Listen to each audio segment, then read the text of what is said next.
simplement. Donc, je vous laisse encore quelques minutes, le temps que je présente un petit peu la présentation. Qui intervient à ce webinaire-ci? Oui, tout à fait. Ah, d'accord. À ce webinaire-ci, tout à fait. Elle va intervenir et puis elle va se démasquer. Reforest Action. Non, c'est pas ça non plus. Mais j'en dis pas plus. Vous verrez ça tout à l'heure. Bon, c'est pas moi. Non, ça c'est fait. Donc, une personne de moins. Parfait. Donc, je vais me présenter pour ceux qui ne me connaissent pas. Je suis donc Céline Saïti, fondatrice de la Rose des Ventes et à l'initiative plutôt de ces 2 jours de rendez-vous de la stratégie. Et donc, j'ai un cabinet de conseil et de formation en stratégie commerciale. Et aujourd'hui, donc, on va voir comment on peut faire pour vendre en 2020, parce que le monde évolue et parfois c'est un petit peu déroutant et on peut être un petit peu perdu par rapport à nos différentes astuces pour pouvoir vendre. Alors, je ne vais pas vous faire un webinaire sur les sons casses, les caps, etc., les techniques de vente pures. Alors, je vais plutôt vous donner des clés sur comment évolue la société et comment on peut s'adapter par rapport à la société pour pouvoir positionner nos produits ou nos prestations. Parce que ce soir, dans la salle, il y a des personnes qui vendent des produits et des prestations. On a de tout. Alors,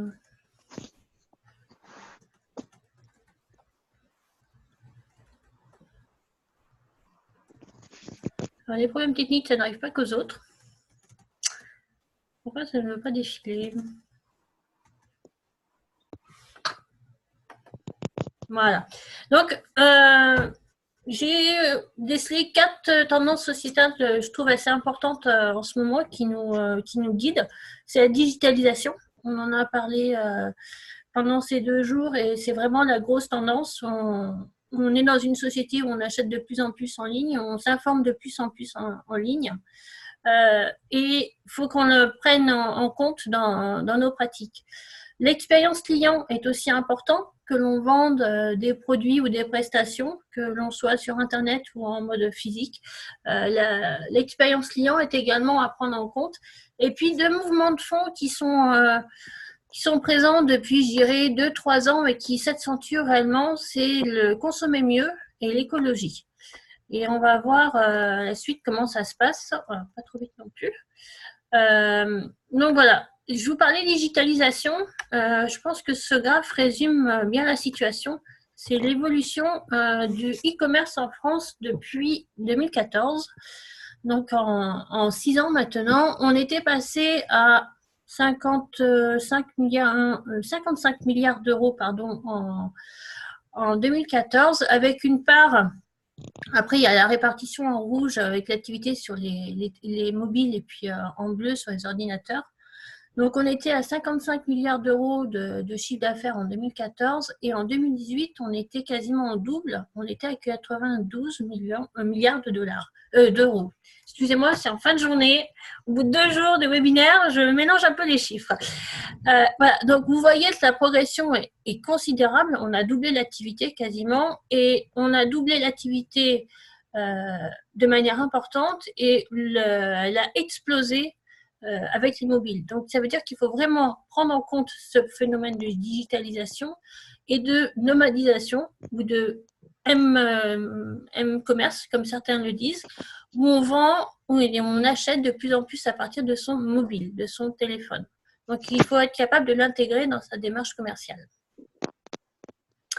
C'est à tel point qu'aujourd'hui, on est quasiment 40,5, quasiment 41 millions de Français à acheter en ligne. On est rendu à 92 milliards, on en a parlé, et ça représente aujourd'hui 39 transactions en moyenne, j'insiste là-dessus, par an. D'accord? Donc, ça veut dire qu'il y en a qui achètent beaucoup plus et donc beaucoup moins. 39. Si on ramène 39 à 12 mois que nous sommes dans l'année, ça fait un joli chiffre quand même. D'accord? On n'est pas tout à fait un par semaine, mais on n'en est pas loin. Ça évolue très très fort. On est rendu à plus de 2400 € par an dépensés en ligne. C'est pas négligeable. C'est fini l'époque où on achetait la petite robe ou la paire de chaussures sur certains sites dont je vous tairai le nom. On s'est rendu sur l'ensemble de nos activités et l'ensemble des produits et des biens qu'on peut acheter. C'est à tel point développé qu'aujourd'hui, les marketplaces ont un rôle crucial, important, et elles représentent un tiers de l'activité des e-commerçants. Marketplace, est-ce que vous savez toutes et tous ce que c'est? Est-ce que vous pouvez me donner le nom d'une marketplace?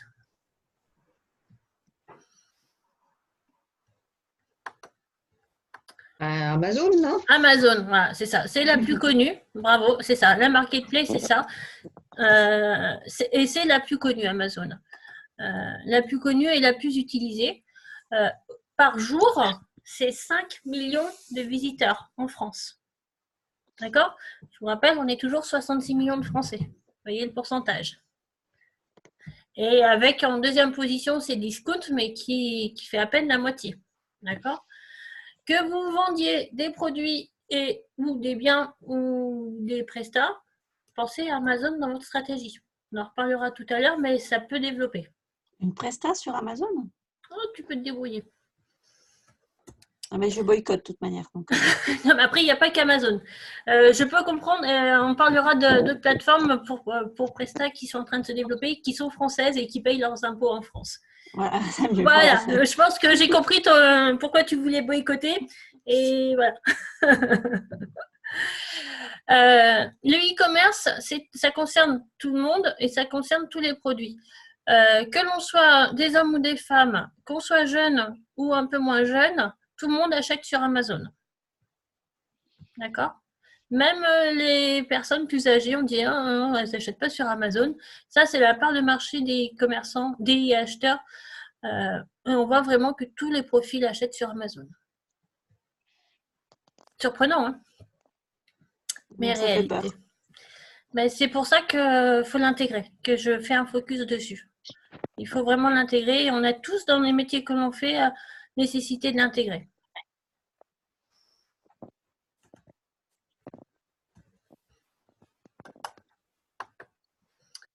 Autre point important, c'est le e-commerce. Il y a des secteurs d'activité où, je dirais, l'œuf est déjà bien atteint, où le verre est déjà bien dans le fruit. Si on prend le tourisme, c'est 44% des parts de marché qui passent par le e-commerce. Un voyage sur deux est réservé ou acheté en ligne. Hôtel, restaurant, enfin. Voilà, tout, hein, quand je dis tourisme, c'est tout. Effectivement, c'est le voyage en train, c'est la location, c'est tout. C'est quasiment 1 sur 2 qui est acheté en ligne. C'est colossal. D'accord? Je ne vais pas vous faire peur, mais il faut y aller. Ça, c'est la tendance française. Et si on regarde au niveau mondial, on est exactement sur cette même tendance. Puisque la France, au niveau européen, on est le deuxième pays consommateur, e-acheteur, on va dire, derrière le Royaume-Uni, qui sont très, très, très largement devant nous, parce qu'il y a quasiment 80 milliards d'euros d'écart entre eux et nous. Et après, bien en dessous, on a l'Espagne et l'Italie qui représentent à peine un tiers de nos achats, mais qui sont également en progression. D'accord ? Et en Europe, le e-commerce progresse en moyenne, a progressé depuis 2017 de plus de 12%. C'est vraiment la grosse tendance lourde, quoi. C'est pas un fait divers, quoi. On est dedans, quoi. Et la machine ne va pas revenir en arrière comme ça, quoi. Donc, il faut vraiment l'intégrer. Je prends souvent l'exemple du train quand il y a une modification. Soit on laisse passer le train ou on monte dans le train. Ben là, le train, il a commencé à partir, quoi. Il reste encore quelques wagons, il faut vite se dépêcher à sauter dans les wagons. Hein. OK. Le deuxième point important qui me semble important aujourd'hui en termes d'achat et de vie avec nos clients, c'est l'expérience client. Que l'on vende des produits ou des prestations, parce que même quand on apporte des prestations, on doit apporter une expérience client. Et ça passe par les motivations qu'il a à être en contact avec nous, les envies qu'il a et auxquelles on peut répondre, les émotions qu'on lui procure. Et ça, les émotions, c'est quelque chose qui est capital parce que c'est l'achat, le processus d'achat se fait grâce aux émotions. S'il n'y a pas d'émotion, il n'y a pas d'achat. Donc, c'est important de vérifier les émotions que vous transmettez à vos clients. C'est l'attitude que vous avez avec eux, c'est le lieu. L'exemple type, c'est le magasin. Un magasin qui a une ambiance, un décor, des odeurs. On a envie d'y rester plus longtemps qu'un magasin blanc, vide, austère. On n'a pas envie, quoi. Prenez l'exemple type du magasin de l'expérience client, c'est Nature et Découverte. Là, ça profile de partout. Voilà. L'expérience client, c'est vraiment ça. Il faut prendre également en compte le moment où que la personne passe avec vous. Il faut prendre soin de cette personne-là. Il faut prendre le temps. On est dans une société où tout va vite, mais il faut vraiment prendre le temps de s'occuper des personnes avec qui l'on est et de travailler correctement et de prendre le temps de faire les choses correctement. Voilà. L'expérience client, ça passe aussi par les activités. D'apporter, ça va permettre de se différencier par rapport à un concurrent et en lui apportant une activité, une expérience différente. C'est l'exemple typique des grandes surfaces qui n'arrivent plus à attirer les foules. Ça paraît pas, on ne l'aurait pas dit, mais les grandes surfaces ne vivent pas bien en ce moment. Et aujourd'hui, si, on le voit, attends, voilà. Clairement. Hein. Mais elles ont eu leur période d'euphorie et maintenant, Leclerc, Auchan, etc. vont pas bien du tout. Ils vont pas bien, ils sont en train de licencier. Et une solution qu'ils sont en train de tester pour sauver leur zone commerciale et leurs centres commerciaux, c'est d'apporter de l'expérience client dans ces zones commerciales. Et on voit maintenant des aquariums qui fleurissent dans les centres commerciaux. On voit des... Oui, à Montpellier. À Montpellier, ils ont mis un énorme aquarium alors je crois que c'est en Moselle ou en Lorraine. Ils ont fait un énorme centre commercial au milieu de la campagne il y a 2 ans maintenant. Où en fait il y a boîte de nuit, il y a paintball, escape game, acrobranche. Enfin, il y a tout dans un centre commercial pour que vous y arriviez le matin à l'ouverture à 9h et que vous repartiez à 6h à l'heure de la fermeture de la boîte. Voilà, ils en sont rendus là pour essayer de vous capter le plus longtemps possible chez eux. Voilà, ils n'ont plus de ça quelque part. Ils sont en train d'abattre leur dernière carte. Et cette carte-là, on a intérêt de la regarder, nous, en tant qu'entreprise, pour se nourrir pour nos activités à nous. Parce que ce qu'ils sont en train de vivre, eh bien, on pourrait peut-être le vivre d'une manière ou d'une autre par rapport à des concurrents, par rapport à la digitalisation ou d'autres choses. Et je pense qu'on a tout intérêt à utiliser cette expérience, l'expérience client rapidement pour nous aussi. OK ? Ça veut dire qu'il faut que j'emmène mes clients faire du sol élastique ? Eh bien, pourquoi pas ? Mais pourquoi pas ? Tu sais que moi, je le faisais dans une vie précédente où j'étais commerciale et chef des ventes, où on emmenait les clients effectivement faire des activités sportives. Alors, heureusement pour moi, j'ai jamais fait de saut élastique parce que soit je n'aurais plus de clients ou c'est moi qui serais plus là. Mais on faisait des activités sportives avec eux, effectivement. Les activités de team building se sont fortement développées par rapport à ça aussi, pour répondre à ce besoin-là. Non, mais moi, je vois, par exemple, avant de commencer un atelier collaboratif pour travailler sur un processus de travail, pour se mettre en condition, on peut faire appel à une enthousiasmologue comme Corinne, par exemple. Voilà, des choses comme ça, quoi. Tout à fait. Ou faire une séance de yoga du rire. Enfin voilà, il y a plein de métiers maintenant qui nous apportent de l'expérience client. Tout à fait. Tout à fait. Et puis apporter du sens dans nos pratiques pour justifier au maximum ce que l'on fait et apporter une équité dans ce que l'on fait. C'est bon pour tout le monde pour l'instant? C'est bon? La troisième tendance que j'ai décelée pour 2020, c'est consommer mieux. Alors, consommer mieux, ce n'est pas typiquement à 2020, ça fait déjà quelques années, mais on sent que ça s'ancre et on n'a pas envie que ça s'arrête là. Et consommer mieux, ben, je ne vais pas m'éterniser du tout longtemps, c'est consommer moins, mais des produits plus qualitatifs, plus éthiques, plus respectueux de l'environnement. Et ça, c'est une tendance lourde pour moi qui risque de durer quelques années. Donc, il faut l'intégrer quelque part dans son esprit et sa stratégie. Je pense qu'en tant qu'entreprise, déjà, même moi, ce que j'achète, je fais attention. Ouais. Là, mes cartes de vœux, elles sont imprimées sur papier recyclé, par exemple. Ouais. Non, mais tout à fait. Et c'est volontaire, ouais. Ouais. Ouais, non, mais c'est... Voilà, j'ai été trop vite. Je pense que ouais, c'est tout le monde, enfin maintenant tout le monde a cette notion et envie de faire bien. De mieux, ouais, tout à fait.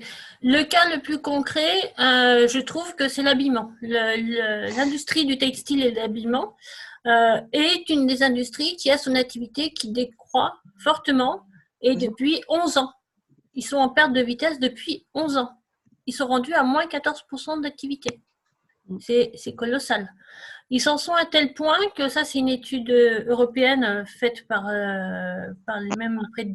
l'Institut français de la mode, où ils se sont rendus compte que la moitié des consommateurs européens déclarent acheter des produits en mode éco-responsable en 2019. Au niveau européen, la moitié. D'accord ? C'est plus une tendance, c'est plus les bobos là maintenant, c'est vraiment la grosse tendance. Ok ? Et le quatrième point, c'est l'écologie. Donc, ça revient, c'est en parallèle avec le consommer mieux et moins. C'est le développement du bio. Donc, les chiffres, on ne va plus en parler, on les connaît tous. Il y a un réel engouement pour ces produits-là. Il y a un réel engouement pour la slow cosmétique. On veut plus de plastique, on veut être plus dans le développement durable, on a enfin pris conscience qu'on avait une planète et qu'il fallait essayer de la respecter. Donc ça fait partie des 4 valeurs, à mon avis, 4 clés à intégrer dans nos stratégies. Ok ? C'est bon pour tout le monde ? Oui. Donc maintenant, on va voir comment on peut faire pour intégrer ces 3 clés-là et que ce ne soit pas des contraintes, mais plutôt des clés pour avancer. Et on va mélanger un petit peu tout ça, le digital, l'expérience client, l'écologie. J'ai rassemblé l'écologie et le consommer mieux parce que pour moi, c'est assez proche, pour pouvoir pérenniser nos entreprises. Et donc, pour ça, la première des choses que je vous propose, c'est la différenciation. On a eu différents webinaires là-dessus depuis hier matin, donc je ne vais pas y revenir. C'est vous différencier par rapport à votre identité, qui vous êtes, à votre personnalité en tant que chef d'entreprise, à votre personnalisation de votre offre, pour que les prospects que vous contactez retiennent qui vous êtes et une excellente vision de vous et qu'on puisse pouvoir vous identifier facilement, vous démarquer. Alors, par rapport au digital, on en a parlé un petit peu. Le digital, il ne faut pas prendre ça comme une crainte, mais comme une opportunité. Alors, ce n'est pas forcément évident, je vous l'accorde, mais il est là et vous avez vu les chiffres, on ne pourra pas vivre sans, donc il faut qu'on s'y adapte. Pour ça, qu'est-ce qu'il faut faire? Il vous faut un site internet. Ça, c'est votre carte de visite, le site internet. Si vous n'avez pas de site internet, faites-en un très rapidement. En attendant, si vous n'avez pas le moyen pour investir dans un site, ouvrez vite les différentes pages sur les réseaux sociaux pour pouvoir contacter vos prospects. En attendant, mais le site internet, il va vous le falloir au plus vite. À votre site internet, je vous conseille de faire un blog.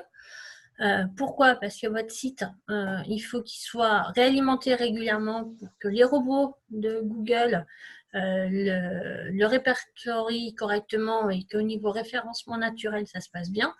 Et pour ça, écrire un article, alors l'idéal de l'idéal, c'est tous les jours, mais ça, personne ne le fait. Hein.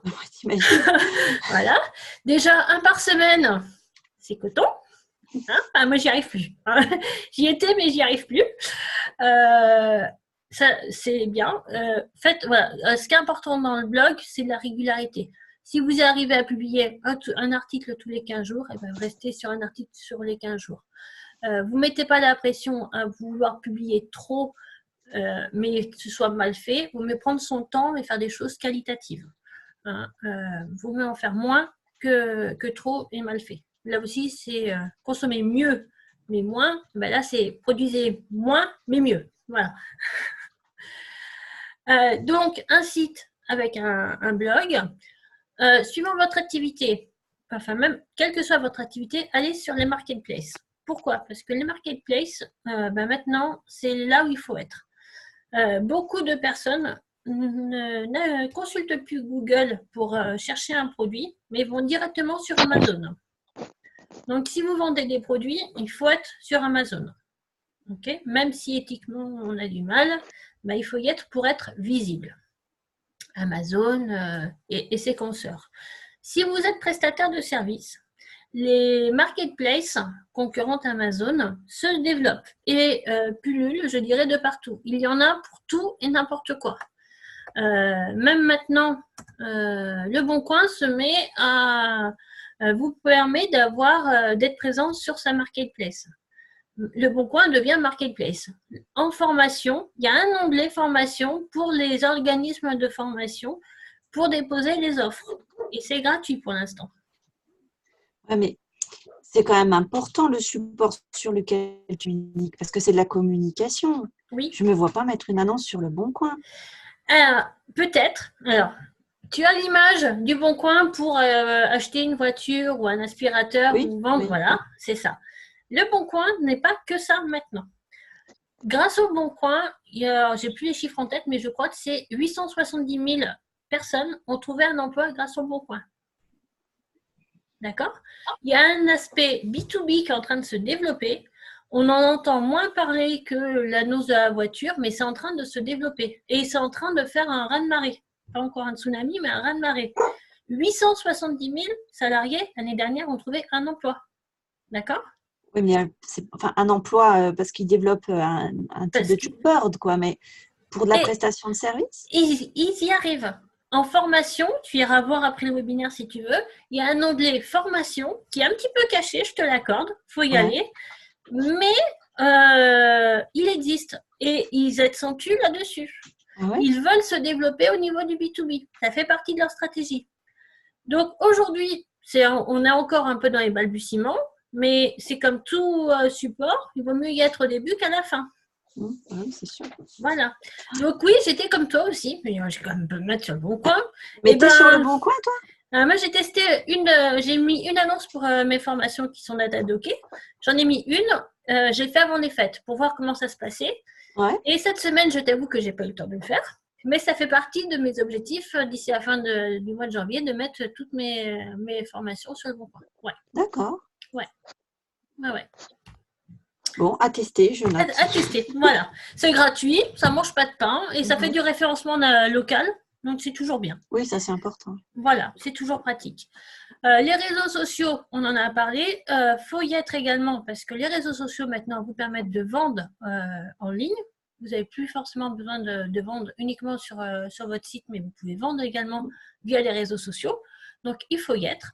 Dans les réseaux sociaux, on n'oublie pas Pinterest. Parce que Pinterest est en train de devenir le Google de l'image.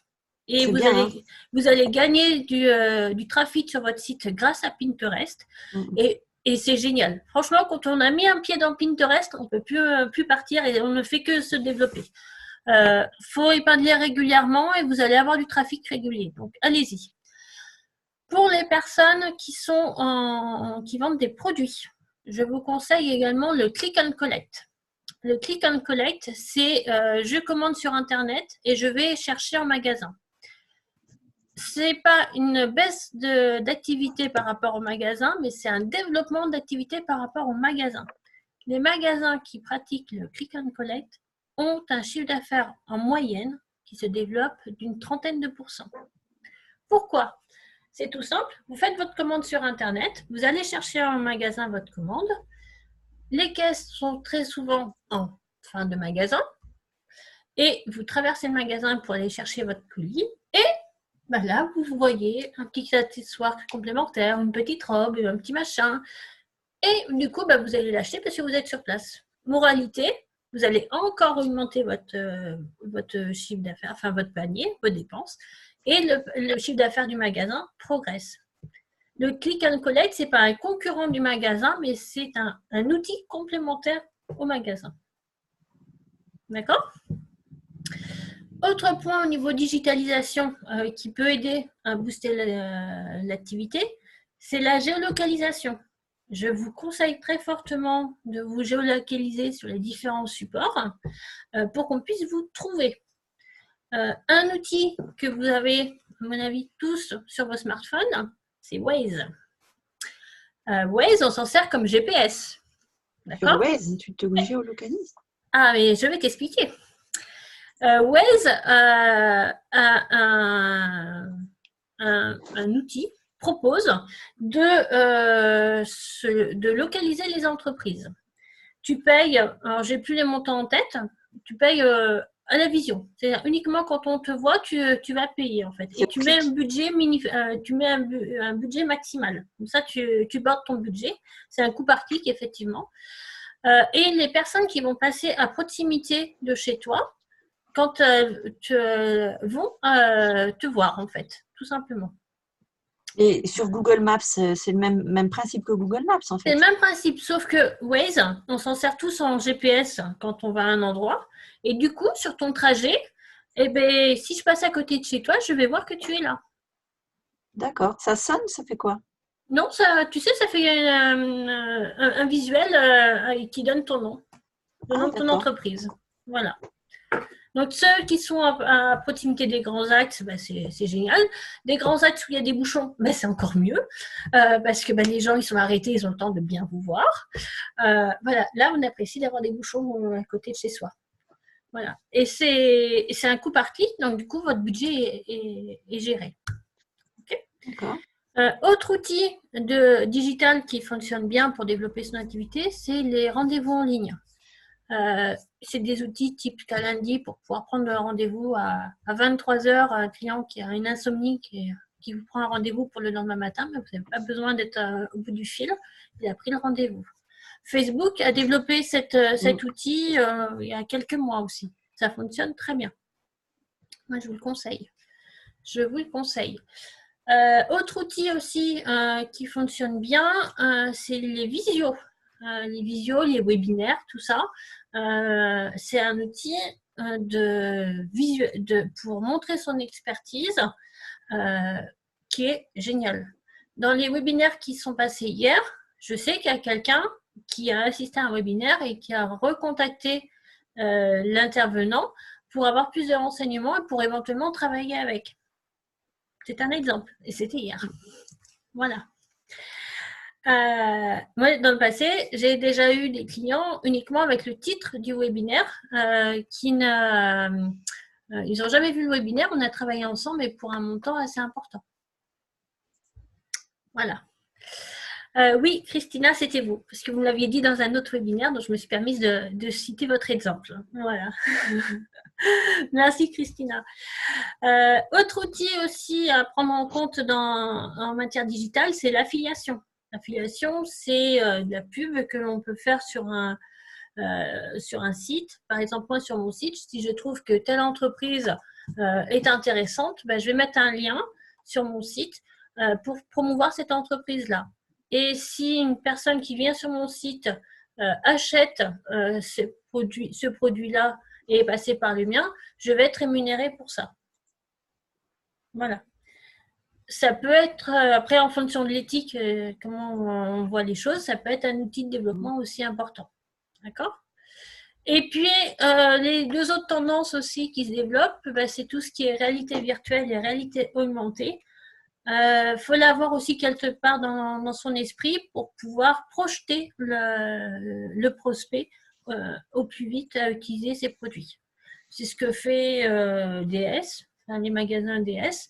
Quand vous voulez acheter votre voiture, bah, vous avez le casque et vous choisissez la sellerie, la couleur de votre voiture avec le casque pour pouvoir vous projeter directement dans votre voiture. Tu veux dire que la voiture, tu l'achètes en ligne? Non, on n'en est pas encore. Alors, Tesla, tu l'achètes en ligne, mais DS, tu vas dans les DS stores, dans les garages DS, et le commercial te met un casque sur la tête et te dit, ben voilà, vous voulez une DS3, pas de problème. Vous la voulez bleue, il te met du bleu, voilà. Ok, maintenant on va se pencher sur le siège. Ok, vous voulez tel type de siège, alors il te passe les différentes déclinaisons de siège et tu choisis. Voilà. Et à la fin, tu es dans ta voiture. En réalité, tu es toujours au milieu du garage, mais tu as l'impression d'être dans ta voiture. Voilà. Et ça se fait déjà depuis 2 ans, je crois. Il y a une entreprise sur Belfort Oui. qui fait de la réalité virtuelle, c'est TimeProd. Et franchement, c'est top. Voilà, tout à C'est fait. vraiment génial. Ouais. Non, c'est intégré aussi quelque part dans sa stratégie parce que ça fait partie des grosses tendances. Et au niveau digital, on n'oublie pas le RGPD ou RGDP dans toute sa stratégie, tout ce qui est traitement des données personnelles. Je vous rappelle, l'amende, c'est 4% du chiffre d'affaires si on ne gère pas correctement ces données personnelles. Je crois que Céline est avec nous. Donc, elle pourra me confirmer si je me trompe. Oui, Céline est toujours avec nous. S'il y a des évolutions par rapport à ça. C'est bon pour le digital? C'est bon? Alors, l'expérience client, on en a parlé de mots, mais c'est un dossier qui est important. Pourquoi? Parce qu'un client, pour qu'il achète, il faut qu'il ait un maximum de sens qui soient activés. Si vous en avez qu'un, vous allez peut-être vendre. Si vous en avez 5, vous avez beaucoup, beaucoup plus de chances de vendre. Donc, je vous rappelle, l'essence, c'est l'ambiance générale du magasin ou du bureau. C'est les senteurs, la musique, la dégustation, le toucher, l'écoute. Tout ça, ça fait partie de l'expérience client. Un truc tout bête, une dégustation, c'est génial. Parce que, 1, vous allez faire saliver les prospects. Et 2, vous allez les faire ralentir. Quand vous dégustez un café, si on vous offre un café, vous allez marcher moins vite et vous allez observer ce qu'il y a autour de vous. Du coup, vous allez prendre le temps et vous allez découvrir les objets qui sont réellement dans le magasin. Et il y a des chances que vous les achetiez. D'accord? Maintenant que je vous ai dit ça en tant que client, rappelez-vous la dernière fois qu'on vous a offert un café ou quelque chose à déguster dans un magasin. Est-ce qu'il n'y avait pas une petite idée derrière? Essayez aussi d'apporter des nouvelles expériences. Alors, pas forcément un saut élastique, hein, Emmanuel.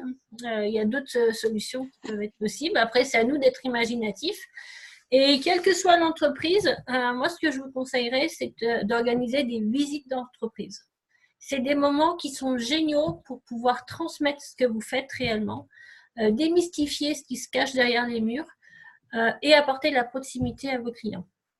Moi, cet été, pour ceux qui ne le savent pas, je suis maman de jumelles et elles ont 10 ans et demi. Cet été, on est parti en vacances et on a visité 4 entreprises différentes.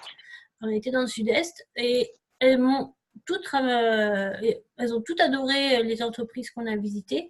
Et aux dernières vacances, elles m'ont dit, bon, maman, quelle entreprise on va visiter pendant ces vacances? Je n'ai pas prévu.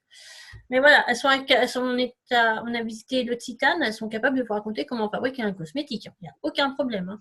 Et plus tard, elles vont acheter du cosmétique, l'Occitane, ça c'est clair, elles sont piquées. Il n'y a aucun problème. Voilà, ça marche sur mes filles, mais ça ne marche pas que sur mes filles. Ça marche vraiment sur tout le monde. Quand on a vu comment sont faites les choses, on a envie de les acheter, on a envie de les partager et de les conseiller autour de soi. Donc, pensez peut-être à ouvrir les portes de votre entreprise. Ça peut être une idée. Petite question, qu'est-ce qu'elle fait, Céline? Parce qu'elle a dit que... Elle est avocate. Elle est avocate. C'est elle qui a fait le webinaire sur les CGV tout à l'heure. D'accord. Voilà. Est-ce que c'est bon pour l'expérience client? C'est bon? Alors, pour répondre à l'écologie, à la demande écologique, voilà, c'est très simple. Moi, je vous propose de faire des offres le plus responsables possible. Donc, c'est ce que tu disais tout à l'heure avec les cartes de vœux, les faire sur du papier recyclé.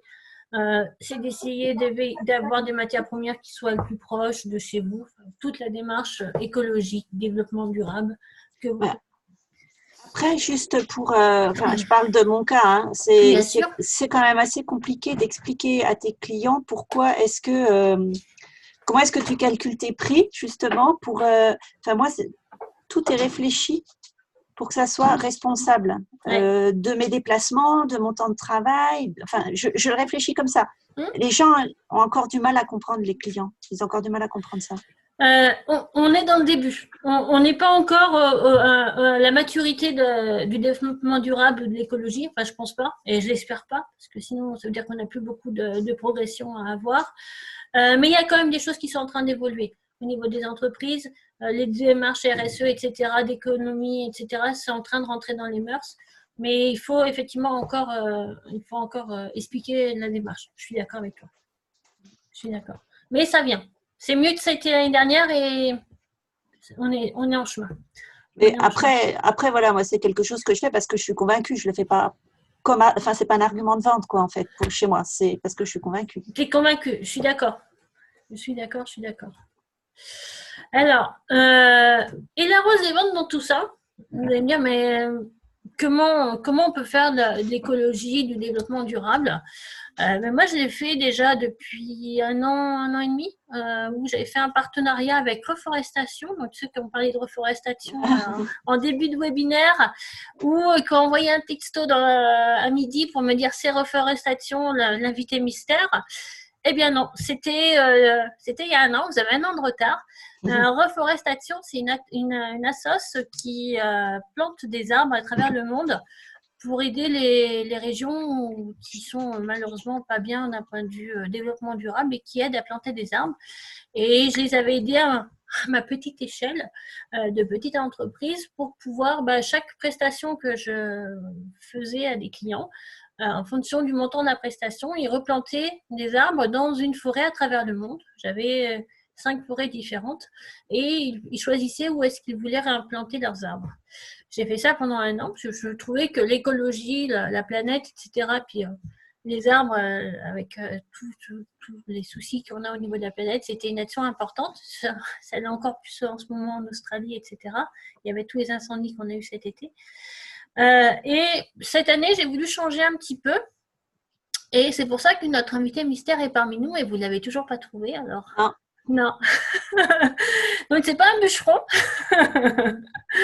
C'est pas un bûcheron, mais cette fois-ci, allez, je le dis ou c'est toi qui le dis alors? Est-ce que tu veux je te laisse parler. C'est bon, mais je continue à parler alors. Tu parles bien, alors je te laisse parler. Maintenant, ça va être à ton tour. Je vous présente donc Vincent Delbar, qui on voit plus son plafond que lui pour l'instant, qui va orienter un petit peu mieux, qui est dans sa voiture. Tout simplement, pourquoi je vous parle de Vincent? Parce que Vincent, je veux l'aider cette année. Je le connais depuis une vingtaine d'années. Et Vincent est apiculteur. Et il a des ruches. Et je voudrais l'aider parce qu'il a passé une année compliquée l'année dernière, entre le frelon asiatique, le varroa, le vol de ruche. Il faut qu'il redémarre un peu mieux en 2020 et je veux mettre la démarche que j'avais avec les arbres, je vais l'appliquer aux ruches. Ça veut dire qu'à chaque prestation que je vais faire à partir de maintenant, on va pouvoir essayer pas de sauver une abeille parce que j'en suis pas capable, mais de financer, la reconstruction du rucher. Voilà la démarche. Et Vincent est là pour vous expliquer un petit peu son rôle et ses difficultés en tant qu'apiculteur. Et c'est pour ça que je voulais qu'il intervienne aujourd'hui pour vous expliquer un petit peu l'apiculture aujourd'hui. Donc, je te laisse la main. Merci Céline. Merci Céline de laisser. Attendez, je vais couper un micro. Je ne sais pas qui c'est qui a son micro encore ouvert.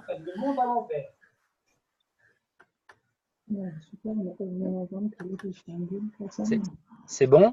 Non, je n'ai pas trouvé, mais je vais y arriver. Vas-y. En tous les cas, merci de me laisser la parole. Je fais vite un aparté malgré tout.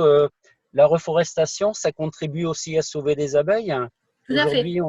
Aujourd'hui, on a tendance à vouloir aider les apiculteurs et merci à tous et à toutes de vouloir aider les apiculteurs ou de vouloir investir des ruches. c'est pas somme toute d'acheter des ruches ou d'investir des ruches, c'est également leur donner à manger tous les jours. Hein. Et donner à manger tous les jours, et ben c'est protéger, c'est d'allier et de comprendre les agriculteurs, c'est de communiquer avec les agriculteurs, mais c'est de communiquer également avec les villes, les villages, la forêt, tout ce qui contribue en fait à avoir un panel de fleurs pour que les abeilles butinent et pour avoir des miels différents et variés. Donc c'était un aparté. Alors effectivement, merci Céline pour ta contribution et j'en suis encore très touché, je te remercie. Euh, moi personnellement, enfin nous personnellement, puisque je fais ça avec mon épouse, on est apiculteur, on a créé cette activité, c'est une jeune entreprise en 2010. On s'est installé sur une cinquantaine de ruches environ, avec donc une activité semi-professionnelle. On est vraiment passé en activité semi-professionnelle en 2014 en créant un rucher suffisamment conséquent pour faire des miels monofloraux, donc des miels avec des typicités de colza, d'acacia, de châtaignier, de tilleul, de forêt, des miels de tournesol, des miels toutes fleurs également. Hein, quand la nature n'est pas généreuse, malgré tout, les abeilles rayonnent suffisamment loin pour aller trouver elles-mêmes ce qu'il faut trouver pour faire du miel, ou tout au moins pour aller chercher des nectars et faire du miel. Donc, après, c'est notre travail que de transhumer, de mettre les ruches où il faut pour pouvoir effectivement faire des miels monofloraux, on va dire, hein, ou des miels toutes fleurs. Hein. Donc, on a démarré cette activité en 2010. 2014, effectivement, une cinquantaine de ruches. De 2012 à 2016, on découvre dans cette période-là l'apithérapie. Alors, je ne sais pas si vous connaissez ce terme, l'apithérapie. Qui connaît? Thérapie par le miel. Bah, presque. Presque. Ouais. Ah, les abeilles. Ah, les piqûres d'abeilles. Oui, j'ai déjà vu. Alors, entre autres, oui. Ah alors, non, mais c'est horrible ça. Elles meurent, les abeilles. Alors, ce n'est pas que les piqûres ou l'utilisation du venin, c'est en fait une pratique millénaire hein, depuis les temps égyptiens en passant par d'autres périodes plus proches, la Chine, la Grèce, hein, qui utilisent des propriétés naturelles des produits de la ruche. Hein. Et donc, nous, on découvre ça au travers de l'AFA, l'Association francophone d'apithérapie, gérée par des médecins, qui a à l'origine se rend compte qu'effectivement, il y a des bienfaits avec les produits de la ruche et qui a pour but, cette association, de remettre les produits de la ruche dans le monde, dans le bon sens, dans le monde médical, pour le bien-être humain, mais également pour le bien-être animal. Il faut savoir que les miels, on soigne des toux, hein, mais on soigne aussi, ce sont des produits cicatrisants. Hein, Ah oui.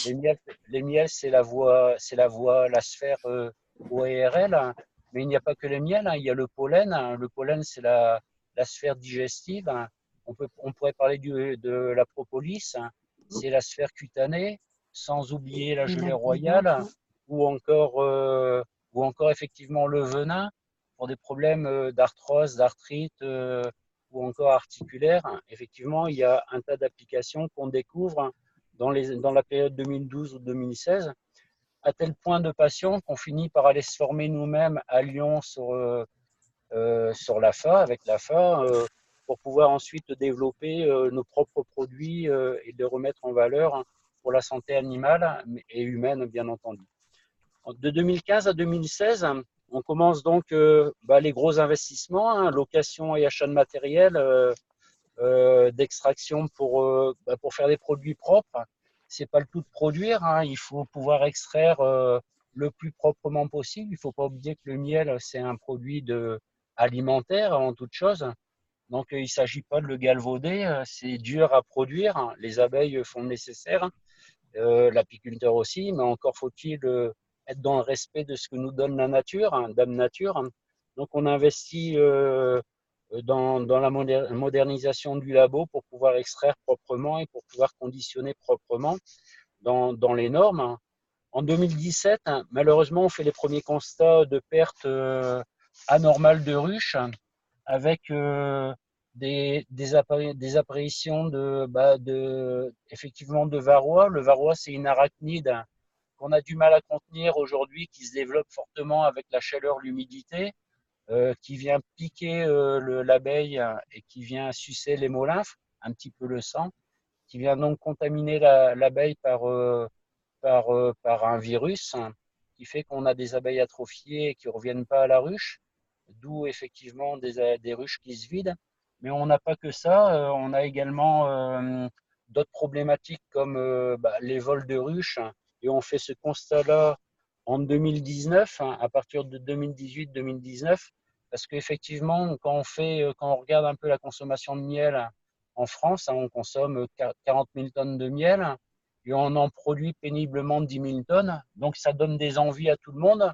Et en période de crise, on se dit, je vais faire un peu de miel et je vais arrondir mes fins de mois. Mais seulement, il faut acheter des ruches. Les ruches, ça coûte cher et c'est plus facile d'aller les voler. Donc, on fait ce constat effectivement de vol de ruches.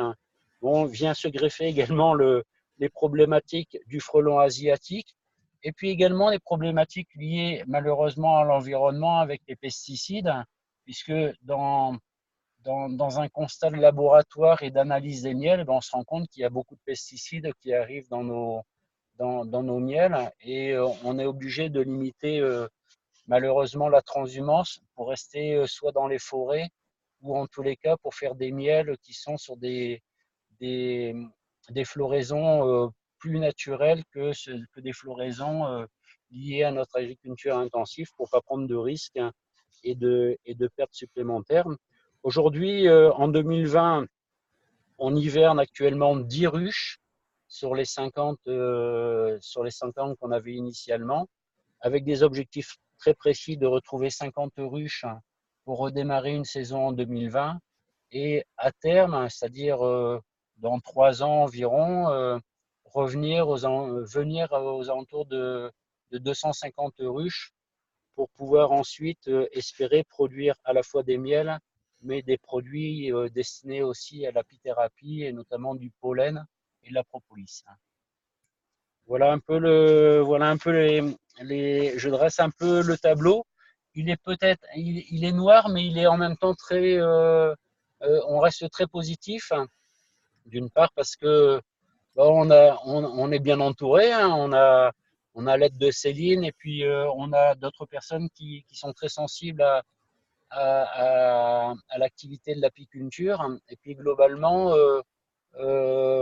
ça commence à aller dans le bon sens puisque la recherche se met en route aussi et on adhère de telle manière qu'on puisse essayer de comprendre ce qui se passe au niveau des maladies et au niveau des pollutions de pesticides. Les agriculteurs sont eux-mêmes très sensibilisés à l'utilisation des pesticides et on est en bonne voie de pouvoir utiliser des produits plus respectueux de l'environnement en matière d'agriculture. Donc, on reste assez optimiste et je pense que on devrait s'en sortir, on devrait faire une belle année 2020. Voilà ma présentation. Je ne sais pas s'il y a des questions. Où est-ce que vous êtes situé? J'ai regardé sur Internet, mais je n'ai pas réussi à retrouver. C'est vrai, j'ai oublié de le dire. D'après vous, alors déjà un petit indice, dans l'Est, il fait nuit. Si vous voyez l'extérieur de sa voiture, il fait encore jour. C'est horrible. C'est un indice qui fait mal. Alors nous, effectivement, actuellement, on a 8 degrés encore dehors. Hein. Nous aussi. Hein. Ouais, on avait 9 tout à l'heure. Ouais. Ah, 9 degrés. Bon, d'accord. Non, on est en Périgord exactement. On est en Dordogne. On a 8 ou 900 km de chez vous. Et on est dans le sud-ouest de la France. Et au sud de Périgueux, on est dans un petit village qui s'appelle Chalagnac. Alors, on n'est pas encore ni sur Internet. On commence à être sur Facebook.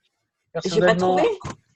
Non, ça va être difficile parce que avec Céline m'initie petit à petit à l'utilisation de Mais l'informatique. Non Il y pas, a, il y a une page quand même. oui, il y a une page qui s'appelle donc les ruchers au rucher des filles de Montmail. Rucher des filles de Montmail.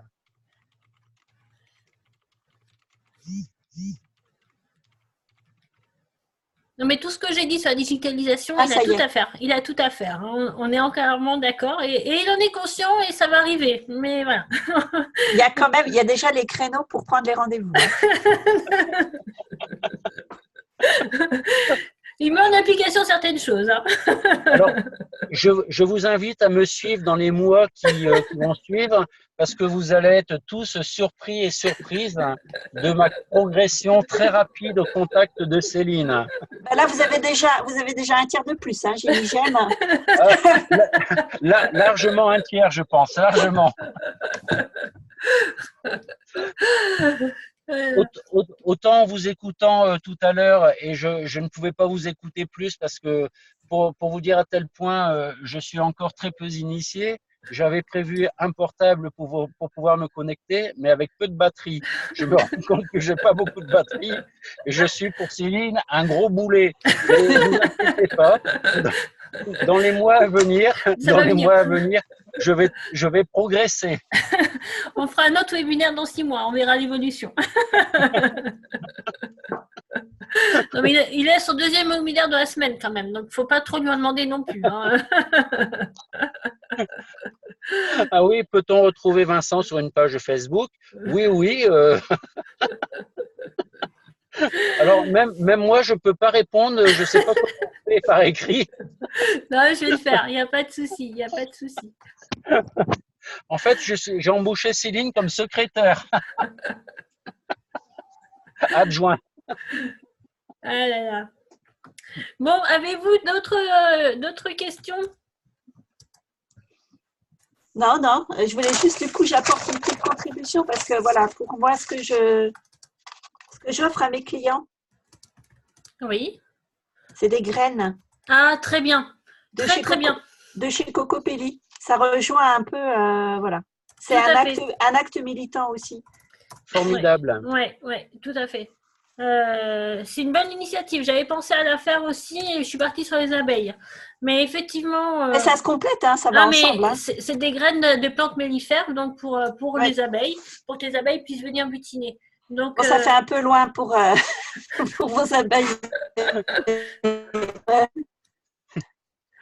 J'essaye vainement d'écrire quelque chose, mais non, je ne sais pas faire. Non, mais laisse tomber. Je ne sais plus. Ok. Avez-vous d'autres questions sur l'intervention, sur le webinaire, sur… Plus de connexion. Ah, attends. C'est moi qui ai fait une fausse manip. C'est bon? Vous m'entendez? Le réseau. Ah, ça y est. Ah, c'est bon. C'est moi qui ai fait une fausse manip. Excusez-moi. Ah oui, parce que je n'avais plus rien. Là, du coup, je m'inquiétais. C'est moi. Il n'y a pas que Vincent qui fait des fausses manip. Il y a moi aussi. Avez-vous d'autres questions par rapport au webinaire, par rapport à Vincent? Non, je trouve que c'était intéressant. Ouais. C'est chouette. Ah, je vous ai retrouvé. Ah. Bon, parfait. Si vous avez d'autres questions, n'hésitez pas à me contacter à l'issue. J'y répondrai dans les plus brefs délais. Voilà, vous avez les coordonnées. Les coordonnées de Vincent sont affichées dans les commentaires. Donc, n'hésitez pas. N'hésitez pas et pensez à tout ce que je vous ai dit par rapport à la digitalisation. Le train est avancé, mais il n'est pas encore parti de la gare. On peut encore sauter dedans. Faut juste le faire et se dépêcher et voilà, pour avancer. Mais il faut transformer ce fait-là, non pas en menace, mais en avantage pour nous, en opportunité. Et toutes les menaces, il faut les transformer en opportunités. Ce qui fait plein d'objectifs pour cette année. C'est pour ça qu'on n'est que le 10 janvier. C'est bien placé finalement. Il nous reste 350 jours pour tout faire. C'est pas mal. Eh bien, il ne me reste plus qu'à vous remercier de votre participation à ce webinaire. cette participation à ces différents webinaires. Il en reste un encore sur le local, ce qui devait être fait hier et pour raison de santé, on le décale à maintenant. Merci beaucoup. Je reste à votre disposition. On reste à votre disposition. Petite question pour les webinaires, parce que j'étais inscrite à un, je n'ai pas pu faire ce matin. On les retrouve sur YouTube? Oui, je vais les mettre en ligne. Ce n'est pas encore fait, mais ça va arriver. Mon objectif est de le faire pour demain. Dès que c'est fait, je vous envoie le lien. Voilà. C'est long à télécharger, hein? Surtout là où j'habite. C'est un objectif. Je vais essayer pour demain et dès qu'ils sont tous en ligne, je vous envoie un petit mail pour pouvoir voir les webinaires que vous n'avez pas pu voir. Il n'y a pas de souci. Super, merci beaucoup. Merci beaucoup. Bien, merci beaucoup. Merci beaucoup. Bonne soirée. Bonne soirée. Bonne soirée. Merci Céline, merci à tous. Au revoir. À bientôt. Au revoir.